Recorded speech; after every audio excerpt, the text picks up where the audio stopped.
Hello, and welcome to Mirta listing her likes and dislikes for Shadows of New York. Without further dilly-dallying, let's begin.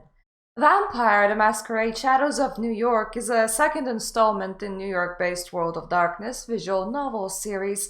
First installment was Vampire: The Masquerade Coteries of New York.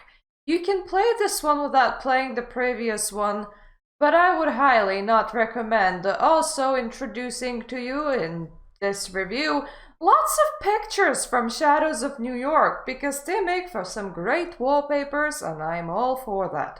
So then, cons. Almost all quality of life issues present in Coteries of New York are still present in Shadows of New York. For example, no skip all dialogue button.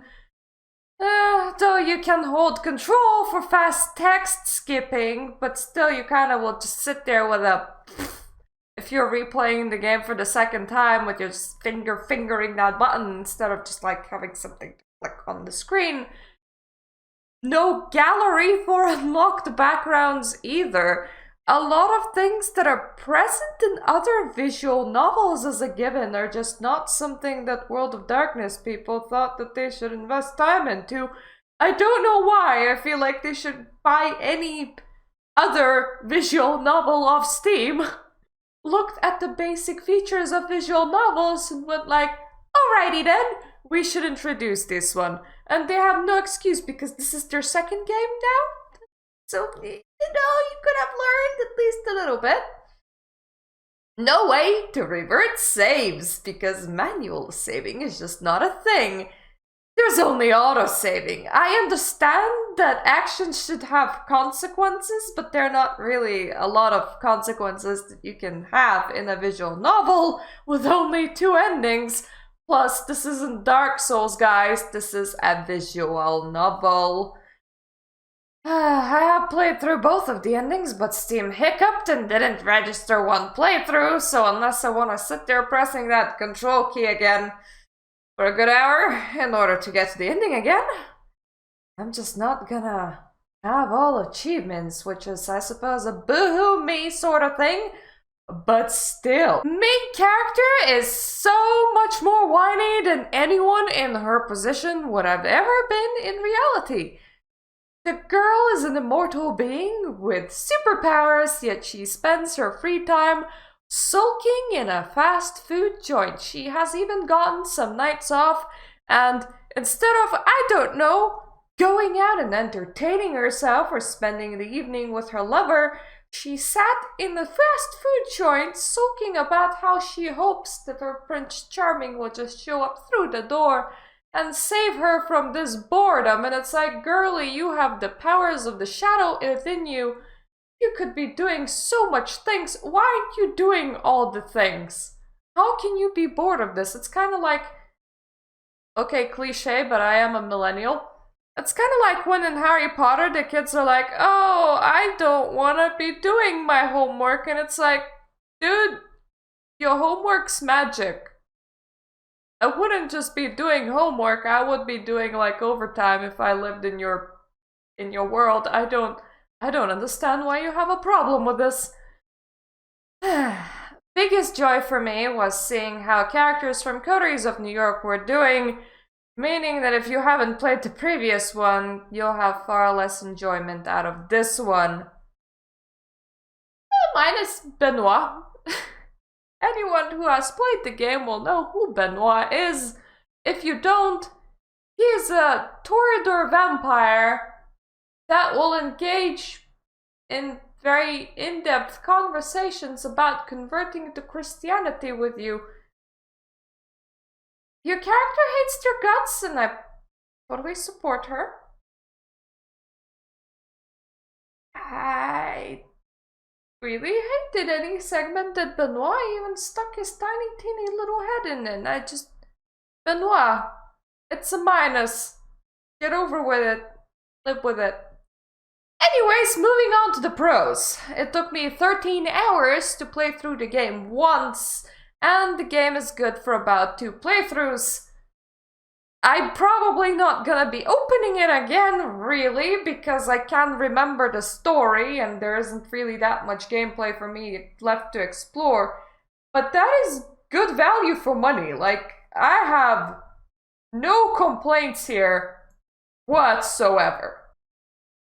The game portrays a stereotypical Lasombra, and I absolutely loved it. Even when your character's personality was just kind of bratty and bitchy and whiny, she goes Lasombra mode. You're like, ah, that's a Lasombra! That's a Lasombra. So if you're a fan of World of Darkness and stereotypical portrayal of clans, oh, you're gonna get your rocks off with this one, because I did every single time when we were a stereotypical Lasombra. I'm just like, Sombra! I did not find the single outcome of Coteries of New York characters to be uninteresting.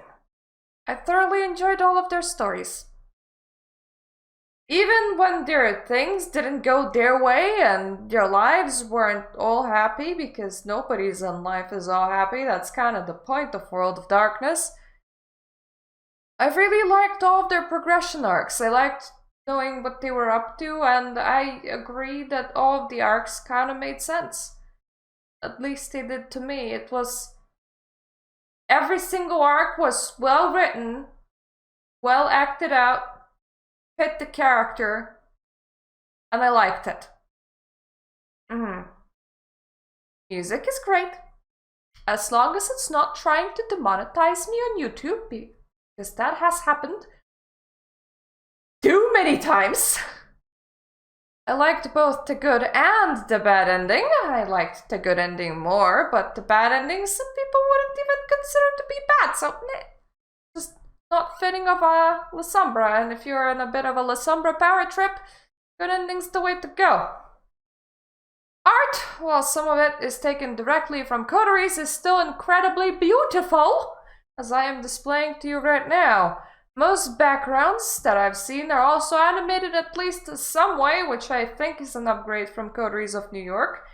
So unfortunately we're not seeing all of its beauty by sitting over here, but if I was sitting in game, I would be blasting with that cursed music that's gonna get me demonetized on YouTube, which I'd rather not be doing for this review.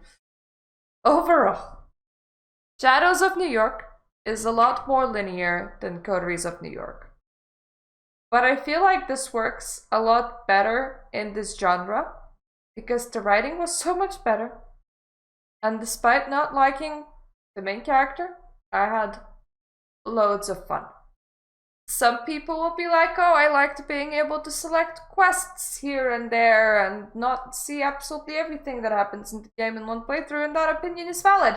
But when they put Shadows of New York in kind of a linear fashion, they were able to more have a beginning and an end to like every single overarching character arc that felt more integrated into the main story, which made it just flow better and made you able to see everything that the people are up to, even if you still had like decision making to do because the ending differed.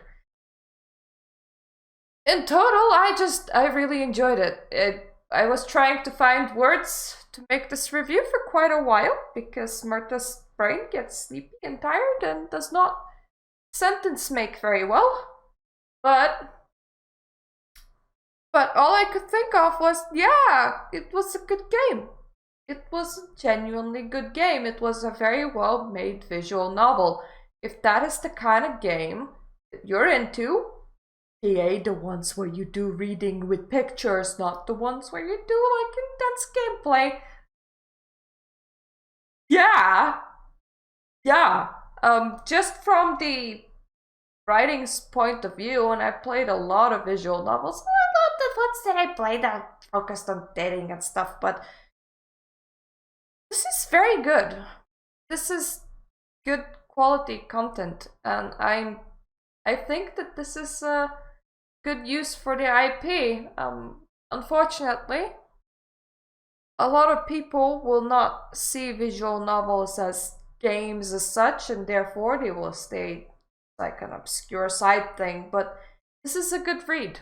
It's a good read.